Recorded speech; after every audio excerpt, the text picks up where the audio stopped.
नमस्कार विद्यार्थी मित्रांनो, आज आपल्याला महाराष्ट्राचे प्राकृतिक भाग याबद्दल माहिती बघायची.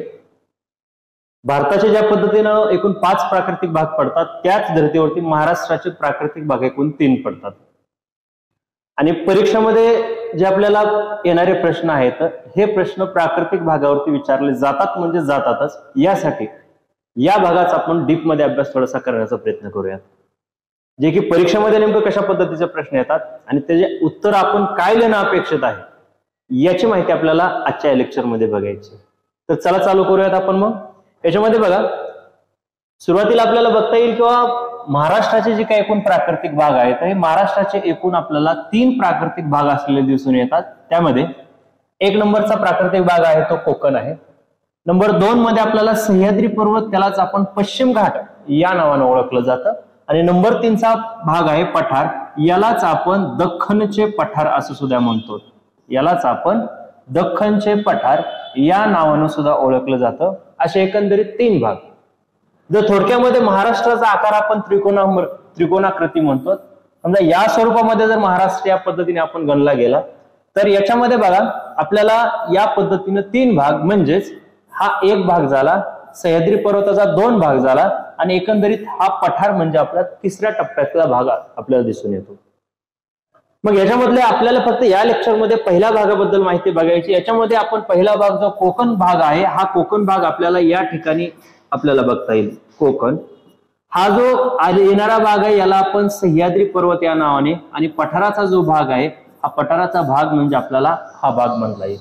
म्हणजे महाराष्ट्राचे एकूण 3 प्राकृतिक भागापैकी आपल्याला कोकण, सह्याद्री पर्वत, त्यालाच पश्चिम घाट आणि 3रा भाग आहे तो महाराष्ट्र पठार याबद्दल माहिती बघायची. तर चला आपण बघूयात. याच्यामध्ये बघा आपल्याला सुरुवातीला कोकण याच्याबद्दलच माहिती बघायची. नेमकं कोकण म्हणजे काय, कोकण कुठं आहे आणि कोकणाचा आकार कसा आहे. कोकणाचा जर आपण विचार करायला गेला तर जनरली या पद्धतीमध्ये कोकण हा या पद्धतीमध्ये असा एकवटलेला आपल्याला दिसून येतं. म्हणजे याचा अर्थ काय, तर उत्तरेकडे कोकणाची रुंदी हे जास्त आहे तर दक्षिणेकडे कोकणाची रुंदी ही कमी आहे, हे आपल्याला याच्यावरून समजून घ्यायचं. पूर्वी आपल्याला कोकणाचं जे पूर्वीचे नाव होते, या कोकणाच्या नावाला आपण कोकणाला अपरांत या नावानं सुद्धा ओळखलं जातं. त्यालाच आपण कुपक या नावानं सुद्धा ओळखलं जातं. म्हणजे अशा वेगवेगळ्या पद्धतीचे कोकणासाठी नाव आपल्याला दिलेले आहे. मूषक या नावानं सुद्धा कोकण ओळखला जातो. मूषक म्हणजे अशा वेगवेगळ्या नावाने आपल्याला कोकणाची ओळख सांगता येते किंवा याला या नावाने सुद्धा ओळखलं जातं. कोकणाचा विचार करता विस्ताराचा जर आपण विचार केला तर वरती दमन, उत्तरेला दमनगंगा नदीपासनं म्हणजे दमनगंगा ते तेरेखोल या दरम्यान कोकणाचा विस्तार झालेला आहे. म्हणजे नकाशाच्या स्वरूपामध्ये जर बघायचं झालं तर या बाजूला जर आपल्याला दमनगंगा, ठीक आहे, दमनगंगा ही नदी येईल तर खाली दक्षिणेकडचा भाग हा तेरेखोल नदीचा असेल. तेरेखोल म्हणजे या दरम्यानचा जो हा भाग आहे हा आपण कोकण गणला जातो. निर्मिती कोकणाची कशी झाली तर ती प्रस्तरभंग या कारणामुळे झालेली दिसून येते. म्हणजे एकूण महाराष्ट्र पॅरलल असतानाच एक भाग खचला गेला, म्हणजे सह्याद्रीपासूनचा जो भाग वरती होता तो खाली गेला आणि ती प्रस्तरभंग ही प्रक्रिया आहे. म्हणजेच कोकणाची निर्मिती ही प्रस्तरभंग या घटनेमुळं, भौगोलिक कारणामुळं घडून आलेली आपल्याला दिसून येते. त्यानंतर कोकणाच्या लांबीचा जर विचार केला तर कोकणाची लांबी आपल्याला 720 किलोमीटर, म्हणजेच याचा अर्थ कोकणाला 720 किलोमीटरचा समुद्र किनारा लाभलेला आहे. ही सुद्धा गोष्ट आपल्याला लक्षात ठेवावी लागेल. म्हणजे एकंदरीत बघा, रुंदीचा विचार करता महाराष्ट्र कोकणातली रुंदी ही 30 ते 60 किलोमीटर ही सरासरी रुंदी असेल. ठीक आहे, सरासरी किती, कोकणाची रुंदी ही 30 ते 60. म्हणजेच याचा अर्थ काय, तर कोकणाचा या बाजूचा जर आपण विचार केला तर या बाजूला कोकणाच्या अरबी समुद्र आहे आणि अरबी समुद्र म्हणजे 720 किलोमीटरचा समुद्र किनारा आपल्याला इथं लागलेला दिसून येतो. आणि सरासरी ऍव्हरेज ह्याच्या रुंदीचा जर विचार केला तर 30 ते 60 किलोमीटरची रुंदी आपल्याला दिसून येते. यापैकी सर्वात कमी रुंदीचा जर विचार केला तर 40 किलोमीटर सर्वात कमी रुंदी, आणि हा भाग आपल्याला सिंधुदुर्ग या जिल्ह्यामध्ये दिसून येतो. सिंधुदुर्गामध्ये कुठं, तर ते कुडाळ या ठिकाणी असलेला आपल्याला दिसून येतो. ठीक आहे, म्हणजे नकाशाच्या स्वरूपामध्ये सिंधुदुर्ग आपला दक्षिणेकडचा भाग आहे आणि 40 किलोमीटर या ठिकाणी आपल्याला कोकणाची रुंदी दिसून येते. दुसरा भाग बघायचा झाला तर सर्वात जास्त 100 किलोमीटर हे आहे. आणि 100 किलोमीटर कुठं, तर पालघर किंवा ठाणे या वरच्या भागामध्ये या उल्हास नदीच्या खोऱ्यामध्ये जवळपास 100 किलोमीटर कोकणाची रुंदी असलेली आपल्याला दिसून येतं. म्हणजे सांगायचंय काय, याच्यावर आपल्याला गोष्ट काय लक्षात येते, तर उत्तर कोकणापेक्षा दक्षिण कोकण हा निमुळत आहे. याचा अर्थ उत्तर कोकण हा रुंदीने जास्त असलेला प्रदेश आहे. भौगोलिक क्षेत्रफळाचा विचार करता 30,900 म्हणजे 30,994 असा जवळपास कोकणाची रुंदी असलेली आपल्याला दिसून येते. म्हणजे ओव्हरऑल भौगोलिक क्षेत्रफळाचा विचार करता 30,994 किलोमीटरचं क्षेत्रफळ हे आपल्याला कोकणाने व्यापलेलं आपल्याला दिसून येतं. म्हणजे सांगायचंय काय, हा कोकण आहे, वरती दमणगंगा नदी, खाली तेरेखोल नदी, या बाजूला अरबी समुद्र आहे, पश्चिमेला आणि जवळपास 720 किलोमीटरचा समुद्र किनारा लाभलेला आहे. ऍव्हरेज सरासरी 30 ते 60 किलोमीटर ही कोकणाची सरासरी रुंदी आहे. पैकी सर्वात जास्त रुंदी ही उत्तरेला आहे, तर सर्वात कमी रुंदी ही आपल्याला दक्षिणेला असलेली दिसून येते. ठीक आहे, म्हणजे बेसिक माहितीमध्ये आपल्याला कोकणाची या पद्धतीने माहिती बघता येईल. त्यानंतर मित्रांनो पुढे बघा, याच्यामध्ये कोकणाचे आपण 2 भाग केलेले दिसून येत आहेत. त्यामध्ये उत्तर कोकण एक आहे आणि दक्षिण कोकण एक आहे. त्याच पद्धतीची आपण आकृती काढून घेऊयात सुरुवातीला समजण्यासाठी. या पद्धतीचं जर आपण कोकण पकडलं तर याच्यामध्ये या ठिकाणी आपल्याला एक कुंडलिका नावाची नदी आहे. कोणती? कुंडलिका नावाची नदी आहे. आणि या कुंडलिका नदीपासनं वरचा भाग आहे तो उत्तर कोकण गणला जातो आणि जो खालचा भाग आहे त्याला दक्षिण कोकण या नावाने ओळखलं जातं. मग खालच्या भागामध्ये कोणते कोणते जिल्हे येतात, तर खालच्या भागामध्ये रत्नागिरी एक जिल्हा येतो म्हणजे दक्षिण कोकणामध्ये, आणि त्याच्या खाली आहे तो सिंधुदुर्ग जिल्हा येत असलेला आपल्याला दिसून येतो. म्हणजे दक्षिण कोकणामध्ये फक्त 2 जिल्हे येतात, ते 2 जिल्हे हे. त्यानंतर उत्तर कोकणामध्ये रायगड जिल्हा येतो. रायगडच्या वारी समजा मुंबई शहर आहे, मुंबई उपनगर, मुंबई शहर किंवा मुंबई उपनगर. त्यानंतर पालघर आहे, त्यानंतर ठाणे आहे किंवा ठाणे पालघर, पालघर वर असेल ठाणे खाली. म्हणजे याच्यामध्ये एक गोष्ट आपल्याला लक्षात ठेवता अशी येईल की हे समजा ठाणे घेऊ आणि वरच्या साईडला आपण पालघर घेऊ. आता हा ज्या पद्धतीनं उत्तर कोकण म्हणजे उत्तर कोकणामध्ये येणारे हे जिल्हे झाले, आणि दक्षिण कोकणामध्ये आताच बघितलं रत्नागिरी एक जिल्हा आहे आणि सिंधुदुर्ग हा दुसरा जिल्हा आहे. म्हणजे याचा अर्थ काय, तर दक्षिण कोकणामध्ये फक्त 2 जिल्हे येतात, तर उत्तर कोकणामध्ये उर्वरित जवळपास 1, 2, 3, 4 जिल्हे येत असलेले आपल्याला, किंवा मुंबई शहर म्हणजे 5 आणि 2 7 तालुके, 7 जिल्हे आपल्याला कोकणामध्ये असलेले दिसून येत आहेत. ठीक आहे, त्यानंतर बघा खडकाचा विचार करता उत्तर कोकण आणि दक्षिण कोकण. एक मित्रांनो लक्षात ठेवायचं, ज्या ठिकाणी जास्त पाऊस पडलेला आपल्याला दिसून येतो त्या ठिकाणी जांभा प्रकारचा खडक तयार होतो. याचा अर्थ दक्षिण कोकणामध्ये जांभा प्रकारचा खडक आढळतो, तर उत्तर कोकणामध्ये आपल्याला बेसॉल्ट प्रकारचा खडक आढळून येतो. ठीक आहे, दोन्ही खडक व्यवस्थितपणे लक्षात ठेवा. उत्तरेकडे म्हणजे मुंबईकडल्या प्रदेशामध्ये आपल्याला बेसॉल्ट प्रकारचा खडक आढळतो, तर दक्षिणेकडच्या भागामध्ये आपल्याला जांभा प्रकारचा खडक आढळलेला आपल्याला दिसून येतो. हे परीक्षेमध्ये आलेला प्रश्न आहे. मग ह्या प्रकारे एक नदी ही कुंडलिका नावाची नदी लक्षात ठेवा. आणि अजून दुसरा प्रश्न काय विचारला जातो, तर नैसर्गिक सीमेचा विचार करता रत्नागिरी आणि रायगड या ठिकाणी सावित्री नावाची एक नदी आहे. कोणती? सावित्री. या सावित्री नावाच्या नदीपासून उत्तरेकडचा भाग हा रायगड गणला जातो, तर दक्षिणेकडचा भाग हा रत्नागिरी गणला जातो, त्यामुळं सावित्री. आणि दुसरी गोष्ट, रत्नागिरी आणि सिंधुदुर्ग या पट्ट्यावरती एक नदी आहे, तिचं नदीचं नाव आहे शुक. शुक नावाची नदी ही उत्तरेकडे रत्नागिरीची सरहद्द आणि दक्षिणेकडे सिंधुदुर्गची सरहद्द, म्हणजे रत्नागिरी आणि सिंधुदुर्ग या 2 जिल्ह्याची नैसर्गिक सीमा म्हणून शुक नदी काम करते. ही परीक्षेत आलेला प्रश्न आहे. आणि दुसरी गोष्ट, कुंडलिका ही नदी उत्तर कोकण आणि दक्षिण कोकण, तसंच रायगड आणि रत्नागिरीमध्ये सावित्री नावाची नदी आहे, जी की ती नदी ही या 2 जिल्ह्याची सीमा म्हणून आपल्याला काम करत असलेले दिसून येते. म्हणजे एकंदरीत बघा, हे खडकांचा विचार करता उत्तर कोकणामध्ये आपल्याला बेसॉल्ट प्रकारचा खडक आढळतो, तर दक्षिणेकडे आपल्याला जांभा प्रकारचा खडक आढळतो, ज्या ठिकाणी जास्त पाऊस पडतो. त्यानंतर कोकण किनारपट्टीची उंचीनुसार 2 प्रकार केलेले आपल्याला दिसून येतात. ज्या पद्धतीने हे 2 प्रकार आपण केले कोकणाचे, त्याच पद्धतीनं हे उत्तर आणि दक्षिणेकडच्या भागामध्ये झालेले दिसून येतात. तर याच्यामध्ये हाच कोकण जर आपण या पद्धतीने गणला गेला तर याच्यामध्ये हा उभ्या म्हणजे पूर्व आणि पश्चिम या 2 भागामध्ये हा कोकण गणला जातो. त्यामध्ये पश्चिमेकडल्या भागाला खलाटी या नावाने ओळखतात. कोणत्या नावानं? खलाटी. तर उत्तरेकडचा भाग हा वलाटी या नावाने ओळखला जातो. वलाटी. म्हणजे एक व्यवस्थित लक्षात ठेवा, उत्तर कोकण, दक्षिण कोकण, खलाटी वलाटी चारही दिशा आपल्याला क्लिअर होताना दिसून येत आहेत.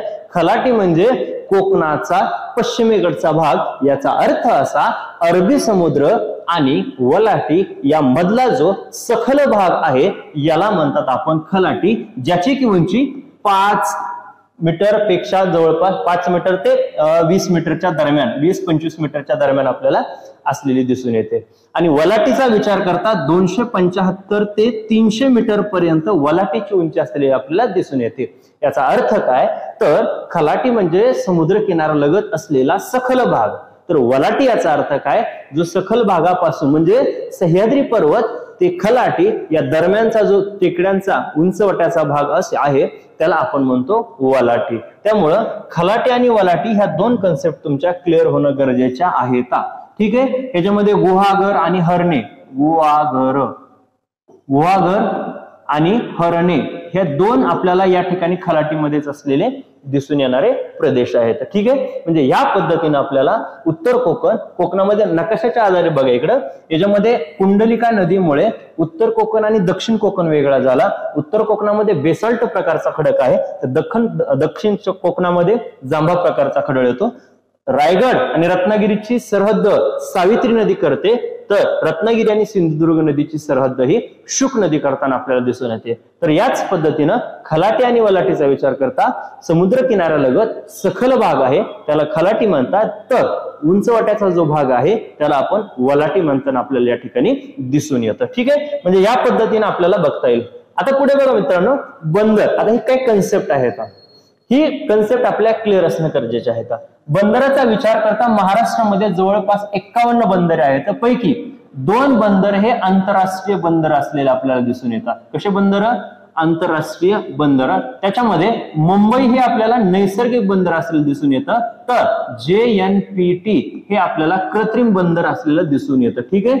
हे आपलं नैसर्गिक बंदर, तर JNPT हे कृत्रिम बंदर असलेलं आपल्याला दिसून येतं. ठीक आहे. म्हणजे तसंच समुद्र किनाऱ्यालगत जेवढे काही समुद्र किनाऱ्याला सागर किनारा लागलेला आहे, म्हणजे कोकणाचा विचार करता या ठिकाणी जवळपास सगळ्याच ठिकाणी असे जवळपास 51 आपल्याला म्हणजे बंदर असलेलं दिसून येतं. मग याच्यामध्ये बंदरावरती काय होते, तर बाहेरच्या देशामध्ये आयात निर्यात असेल, मासेमारी सारखे प्रकार असतील, हे सगळ्या घटना ह्या बंदरावरती घडून येताना आपल्याला दिसून येतात. त्यानंतर नंतर आहे सागरी किल्ले. किल्ल्यांचे एकूण 3 प्रकार, त्यामध्ये डोंगरी किल्ले, 2 सागरी किल्ले आणि तिसरा भुईकोट किल्ले. पैकी आपल्या पठारावरती जवळपास भुईकोट किल्ले असलेले आपल्याला दिसून येतात. सह्याद्री पर्वतामध्ये आपल्याला डोंगरी किल्ले असलेले दिसून येतात, तर समुद्र किनाऱ्यामध्ये किंवा समुद्रामध्ये जे किल्ले असतात त्याला आपण सागरी किल्ले या नावाने ओळखतो. या सागरी किल्ल्यामध्ये वसईचा किल्ला असा सुद्धा वसईचा किल्ला आहे. म्हणजे असे वेगवेगळे विजयदुर्ग किल्ला आहे, विजयदुर्ग, त्यानंतर सिंधुदुर्ग आहे. म्हणजे असे बरेचसे किल्ले आहेत जे की सिंधुदुर्ग आहे, विजयदुर्ग, सिंधुदुर्ग, सुवर्णदुर्ग आहे, सुवर्णदुर्ग, त्यानंतर जंजिरा नावाचा किल्ला आहे. हे जे किल्ले आहेत हे किल्ले आपल्याला सागरी किल्ले असलेले दिसून येतात. म्हणजे याचा अर्थ काय, वसईचा किल्ला, विजयदुर्ग, सिंधुदुर्ग, सुवर्णदुर्ग, जंजिरा हे आपल्याला सागरी किल्ले असलेले दिसून येत आहेत. तर हे अरबी समुद्रालगत असलेले किल्ले आहेत किंवा अरबी समुद्रामध्ये असलेले किल्ले आहेत. त्यानंतर पुढे बघा मित्रांनो, बेट. बेट ही काय कन्सेप्ट आहे, तर बेट मध्ये समुद्र किनाऱ्यामध्येच असलेलं एक उंचवट्याचा भाग जो असतो त्याला आपण बेट यामध्ये म्हणतो. मग याच्यामध्ये काय, खांदेरी बेट आहे, खांदेरी, त्यानंतर उंदेरी बेट आहे. म्हणजे खूप सारे बेट आहेत. म्हणजे मुंबई शहरच हे एक बेट, 7 बेटांचं शहर म्हणून आपण मुंबई शहराला गणलं जातं. उंदेरी, खांदेरी, साष्टी बेट आहे. ठीक आहे. त्यानंतर मुंबई बेटच आहे, 7 बेटांचं शहर म्हणून आपण मुंबई शहराला गणलं जातं. ही गोष्ट आपल्याला लक्षात ठेवावी लागेल. ठीक आहे. त्याच्यामुळं बेट ही कन्सेप्ट बघत असताना ही बेट तुम्हाला विचारले परीक्षेत जाऊ शकतात. त्यानंतर चौपाटीचा विचार करता. चौपाटीचा म्हणजे काय, समुद्र किनाऱ्यालगत लाटांनी जे गाळ किंवा वाळू वाहून आणली असते आणि समुद्र किनाऱ्यात जी पसरलेली जाते, सपाट प्रदेश जिथं तयार होतो त्या भागाला आपण चौपाटी असे म्हणतो. मग या चौपाटीचा विचार करता आपल्याला हे चांगल्या भाषेत कळण्यासाठी त्यालाच बीच या नावानं सुद्धा ओळखलं जातं. मग हे काय होतं, त्याच्यामध्ये जुहू चौपाटी, जुहू चौपाटी हे मुंबई किनाऱ्यालगत असणारे बेट आहे चौपाटी, किंवा गिरगाव चौपाटी आहे, गिरगाव चौपाटी. अशा प्रकारच्या चौपाट्यात सुद्धा आपल्याला उन्हाळ्याच्या दिवसामध्ये आपण फिरायला ज्या ठिकाणी जातोय किंवा समुद्र किनाऱ्यालगत आपण जिथपर्यंत समुद्रामध्ये जातोय तो भाग हा चौपाटीचा भाग गणला जातो. ठीक आहे. त्यानंतर खाड्या. खाड्या म्हणजे काय? खाड्या याचा अर्थ काय बघा, समुद्राला भरती आणि ओहोटी येते ही एक नैसर्गिक प्रक्रिया आहे भौगोलिक कारणामुळे. मग ही जी भरती ओहोटी येते याचा अर्थ लक्षात असा ठेवायचा, भरतीच्या वेळेस समुद्राचं पाणी नदीच्या पात्रामध्ये जिथपर्यंत पाठीमागं जातं, व्यवस्थित लक्षात ठेवा. परत एकदा, समुद्राला ज्यावेळेस भरती येते, भरती आली असताना नदीत समुद्राचं पाणी जिथपर्यंत नदी पात्रामध्ये पाठीमागं जातं तिथपर्यंतचा भाग हा खाडी म्हणून गणला जातो. येते लक्षात. मग ह्या खाड्या सुद्धा आपल्याला विचारात घेणं गरजेचे आहेत. आणि कोकणाच्या परिसरात किंवा अरबी समुद्रालगत अशा भरपूर अशा खाड्या आहेत. प्रत्येक जिल्ह्यामध्ये वेगवेगळ्या खाड्या आहेत. पैकी आपण फक्त थोड्याशा घेतोय. त्यामध्ये दाभोळची खाडी एक आहे. ठीक आहे, दाभोळची खाडी आहे. त्यानंतर वसईची खाडी आहे. दाभोळ म्हणजे दाभोळ झालं. राजापूरची खाडी आहे, राजापूर. त्यानंतर अशा दातीवरीची खाडी आहे. अशा वेगवेगळ्या भरपूर अशा खाड्या आहेत जी की प्रत्येक जिल्ह्यामध्ये वेगवेगळ्या खाड्या आपल्याला गणल्या गेलेल्या आहेत. ठीक आहे. म्हणजे एकंदरीत या पद्धतीने आपल्याला बंदर, सागरी किल्ले, बेट, चौपाटी आणि खाड्या याबद्दल आपल्याला थोडक्यामध्ये माहिती बघता येईल. ठीक आहे. म्हणजे आता एक बघा, आता आपल्याला बघायचंय शेवटचं एक सारांश रूपानं आतापर्यंत पाहिलेला भाग. मग आता याच्यामध्ये बघा, आताच आपण काय सांगितलं की बाबा जो याच्यामध्ये आपल्याला काय म्हटलं गेलं की जो कोकण जो आहे या कोकणाचा विचार करत असताना आपल्याला एकंदरीत ह्या भागामध्ये बघा या पद्धतीचा जर आपण कोकण गणला गेला तर याच्यामध्ये जवळपास किंवा सारांश रूपानं या पद्धतीमध्ये बघा, जे की आपल्याला हे महत्वाचं आहे.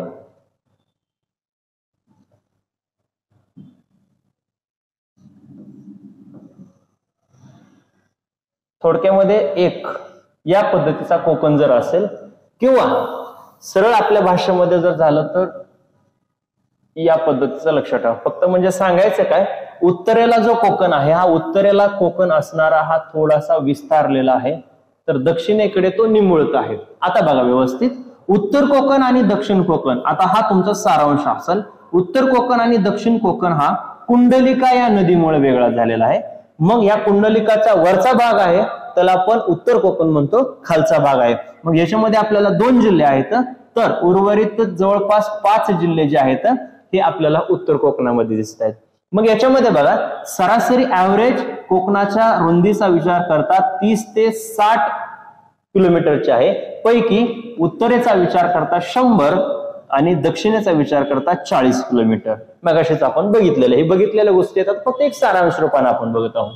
याच्यामध्ये बघा उत्तर कोकण, दक्षिण कोकण एकंदरीत 720 किलोमीटरचा आपल्याला समुद्र किनारा आपल्याला दिसून येते. उत्तरेमध्ये याला दमणगंगा नदीपासून आपण म्हणू. कोणत्या?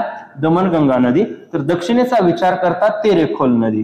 ठीक आहे, तेरेखोल या दरम्यानचा. आणि पूर्वेकडे जर विचार करायला गेलं तर पूर्वेकडे पश्चिम घाट, पश्चिम घाट त्यालाच आपण सह्याद्री पर्वत या नावाने सुद्धा ओळखतो, सह्याद्री पर्वत. ठीक आहे, म्हणजे हा भाग. तर इकडं आहे उत्तरेला अरबी समुद्र, अरबी समुद्र. म्हणजे तुमचा कोकण हा निमुळता भाग कसा क्लिअर झाला तर परत एकदा बघा, उत्तरेला दमणगंगा, दक्षिणेला तेरेखोल, पश्चिमेला अरबी समुद्र, पूर्वेला पश्चिम घाट किंवा सह्याद्री पर्वत. याच्या मधला जो भाग आहे या भागाला म्हणतो आपण कोकण. या कोकणाचा विस्तार उत्तरेला जास्त आहे, दक्षिणेला निमुळत आहे. उत्तर कोकण आणि दक्षिण कोकण कुंडलिका या नदीमुळे आपल्याला वेगळा झालेला दिसून येतो. पैकी समुद्र किनाऱ्याचा विचार करता सगळ्यात कमी समुद्र किनारा हा ठाणे शहराला, ठाणे जिल्ह्याला दिसून येतो. तो आहे फक्त 25 किलोमीटरचा. आणि 2 नंबर म्हणजे सर्वात जास्त समुद्र किनारा हा रत्नागिरी शहराला लागलेला आहे, जवळपास 237 किलोमीटरचा. म्हणजे परीक्षेमध्ये जरी किती जरी आणि कशी कन्सेप्च्युअल जर क्वेश्चन विचारले तरी आपला मार्क जाणार नाही याची काळजी मात्र आपण घेणार आहोत. ठीक आहे, त्यामुळं हे वरचे जिल्हे, खालचे जिल्हे, खांदेरी, उंदेरी म्हणजे एक बेस हा तुमच्या डोळ्यासमोर एक कोकण म्हणजे नेमका कसा प्रदेश आहे. पैकी याच्यातला जो या साईडचा भाग आहे याला आपण खलाटी या नावाने ओळखतो. कुठल्या? अरबी समुद्र ते वलाटी या मधला जो सखल भाग आहे याला आपण म्हणतो खलाटी. आणि खलाटीच्या पूर्वेकडचा जो भाग आहे त्याला म्हणतो आपण वलाटी. वलाटी म्हणजे खलाटी आणि सह्याद्री पर्वत याच्या मधला जो टेकड्यांचा भाग आहे, उंच वट्याचा भाग आहे, याला आपण वलाटी या नावाने ओळखतो. म्हणजे कोकण कसा क्लिअर झाला बघा. उत्तरेला दमनगंगा, खाली तेरेखोल, सह्याद्री पर्वत, इकडं अरबी समुद्र, याच्या मधला कोकण. आणि हे झालं उत्तर कोकण, दक्षिण कोकण. याच्यामध्ये खलाटी, या बाजूला वलाटी. म्हणजे कोकण जवळपास याचं क्षेत्रफळ 30,994 किलोमीटरच्या जवळपास याचं क्षेत्रफळ असलेलं आपल्याला दिसून येतं. म्हणजे विद्यार्थी मित्रांनो, किती जरी त्यांना आपल्याला अवघडातला अवघड प्रश्न विचारायचा जरी ठरलं तरी आपला मार्ग त्यामधून जाणार नाही याची काळजी मात्र आपण तंतोतंत घेतली पाहिजे. आणि निकाल हे अशाच अभ्यासाने येणारे असतात. उगं वरचं थोडंसं करून निकाल येणार नाही. त्याच्यामुळं आत डीप मध्ये जावा आणि डीप मध्ये जाऊनच आपल्याला अभ्यास करावा लागेल. ठीक आहे. तर या पद्धतीने बघा, आपल्याला कोकण या प्राकृतिक भागापैकी आपल्याला एकूण 3 प्राकृतिक भागापैकी फक्त आपण आज एक प्राकृतिक भाग बघितलेला आहे, तो म्हणजे कोकण. राहिलेला जो सह्याद्री पर्वत किंवा पश्चिम घाट आणि तिसरा भाग आहे महाराष्ट्र पठार, हे आपण नेक्स्ट लेक्चर मध्ये बघणार आहोत. तोपर्यंत आपण थांबूयात. धन्यवाद.